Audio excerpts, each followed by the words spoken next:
बिस्मिल्लाहिर्रहमानिर्रहीम। अस्सलामु अलैकुम। अब से कुछ ही देर पहले मैंने एक वीडियो रिकॉर्ड करवाई फैसलाबाद में एक मेडिकल की तालिबा, डेंटिस्ट्री की तालिबा, जिसको तज़हीक और तज़लील का निशाना बनाने के लिए, अपनी रऊनत और अपनी फ़िरौनियत दिखाने के लिए, अपना पैसा दिखाने के लिए, अपना जाहो जलाल, अपनी हैबत दिखाने के लिए मजबूर किया गया उस बच्ची को, उस नौजवान लड़की को, कि वो उनके महंगे जूते चाटे। शेख दानिश साहब और उनकी फैमिली की जानिब से ये मज़मूम और कभी हरकत की गई, सिर्फ ये बताने के लिए कि वो कितने बाअसर हैं, वो कितने दौलतमंद हैं, उनकी रसाई और पहुंच कहां कहां तक है। और उस वीडियो में मैंने आपसे कहा था कि अगर शेख दानिश नाम के इस आदमी को कभी सजा हुई और इस शख्स ने अपनी सजा मुकम्मल की तो आपका हाथ होगा और मेरा गिरेबान होगा। ये वादा मैंने आपसे किया था कि इस मुल्क के निज़ाम इंसाफ को देखते हुए मुझे नहीं लगता कि एक अमीर आदमी, एक बाअसर आदमी, एक ऐसा आदमी के जिसकी तस्वीर चौधरी सरवर साहब के साथ भी है, साबिक गवर्नर पंजाब के साथ, जिनकी तस्वीर राना सनाउल्लाह साहब के साथ भी है, जो कि खुद भी एक माना हुआ एक्सपोर्टर है, माना हुआ दौलतमंद आदमी है फैसलाबाद का, वो सजा मिल जाए उसको और वो सजा पूरी करे, ये मुमकिन नहीं है। उस वीडियो में मैंने आपसे कहा था। और अब जो खबर मैं आपसे शेयर करने जा रहा हूं, वो खबर मुझ पर तो एक कयामत की तरह गुजरी है। और वो तमाम लोग जो दर्द दिल रखते हैं, जो बहनों और बेटियों के लिए एक नरम गोशा रखते हैं अपने दिल में, उन पर भी एक निश्तर की तरह, एक तीर की तरह बरसेगी। और वो खबर ये है कि दानिश साहब की जमानत हो गई है 50,000 के मचलके के इवज। आप तसव्वुर कीजिए, एक ऐसा आदमी जिसने एक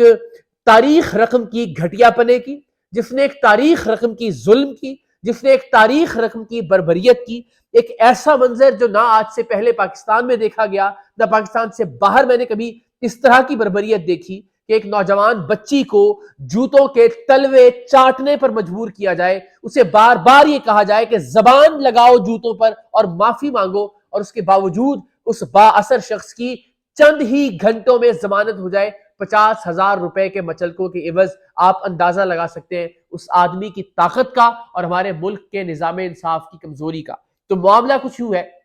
कि इस शख्स पर 2 मुकदमात का इंदराज किया गया था। एक मुकदमा इगवा और तशद्दुद का था, जो उस बच्ची को ये उठाकर लेकर आए और उस पर तशद्दुद किया गया। और दूसरा मुकदमा इसके घर से बहुत सारी शराब की बोतलों की बरामदगी का था। और वो भी शराब जो बरामद हुई उससे ऐसा नहीं लगता था कि ये सिर्फ पीने के लिए इस्तेमाल करता है, यानी वो जिस मिकदार में शराब बरामद हुई वो शराब की फरोख्त का मुकदमा बनता था। वल्लाहु आलम कि उस पर उस मुकदमे में क्या कमजोरी छोड़ दी गई कि उस मुकदमे में फौरी तौर पर चंद ही घंटों के अंदर अल्टीमेटली अदालत ने 50,000 रुपए के मचलके के इवज इस शख्स की जमानत को मंजूर कर लिया। तो आप जरा सोचिए कि शख्स कितना बाअसर है, इसके पीछे वकला की टीम्स कितनी मुस्तैद थी, कितनी चाको चौबंद थी कि अभी वो वीडियो मंजर आम पर आई, सोशल मीडिया पर वावेला मचा, पूरा पाकिस्तान इस बदबख्त की, इस मजलूम हरकत की मजम्मत कर रहा है। पूरा पाकिस्तान एक तरफ, पाकिस्तान के सहाफी एक तरफ, पाकिस्तान का सोशल मीडिया एक तरफ, लेकिन ये एक ताकतवर आदमी,